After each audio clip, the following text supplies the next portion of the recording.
Century 21 et ses 915 agences immobilières au service de vos projets partout en France présentent Sud Radio Conseil de famille. C'est l'heure de retrouver Conseil de famille. Bonsoir Stéphane Moller. Bonsoir Philippe Rossi. Stéphane, vous êtes associé au sein du cabinet VIA. Nous nous retrouvons chaque soir pour parler finances, immobilier, droit de la famille, pour parler gestion de patrimoine. Aujourd'hui encore, nous allons répondre à Géraldine qui nous dit avoir toujours eu peur de jouer en bourse et ne même pas vraiment savoir ce qu'est une action. Stéphane, pourriez-vous éclairer Géraldine ? Alors d'abord, une remarque importante. La bourse n'a rien d'un jeu. On ne joue pas en bourse. Ce n'est pas un casino. Investir en bourse est une action sérieuse et mesurée. Oui, et vous avez raison de le préciser.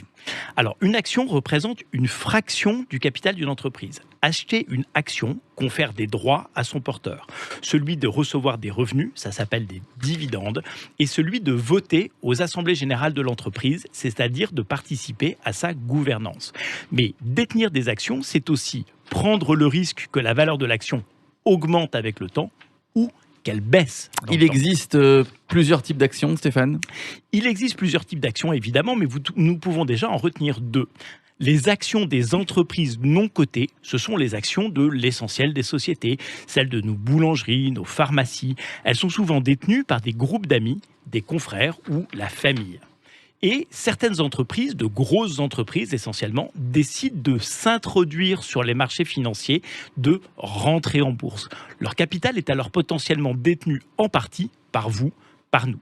C'est-à-dire que tout le monde va pouvoir acheter ou vendre des actions de ces entreprises. Et comment détermine-t-on le prix de ces actions ? Alors ça, c'est la bonne question. La bourse est une science d'anticipation. On n'achète jamais une action en regardant dans le passé, mais toujours en regardant l'avenir. En fait, ce qui fait l'attractivité d'une action, ce sont deux critères. Un, sa capacité à verser des dividendes, à rémunérer son porteur. Deux, sa capacité à s'apprécier avec le temps, à prendre de la valeur. J'imagine qu'il y a des quantités de paramètres pour définir ces indicateurs. Alors ce sont des modèles mathématiques très complexes qu'il faut laisser à des professionnels et même pour eux, cela n'a rien de certain. C'est très risqué alors ? Alors acheter une action est effectivement très risqué, surtout si on fait ça tout seul dans son coin.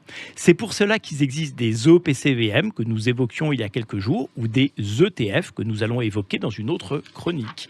Ils permettent de déléguer le risque à des gérants dont c'est le métier et de mieux en maîtriser le risque. Comme souvent, s'entourer de professionnels est une façon de mieux comprendre et maîtriser son risque. Merci à vous Stéphane, conseil de famille à retrouver en podcast sur sudradio.fr. Et si, comme Géraldine, vous avez des questions à poser, vous pouvez le faire par l'intermédiaire du site de conseil de famille, conseil avec un s-2-famille.com. Vous pouvez également tout simplement vous abonner à la chaîne YouTube de Conseil de famille. C'était Sud Radio Conseil de famille. avec Century 21 et ses 915 agences immobilières au service de vos projets partout en France.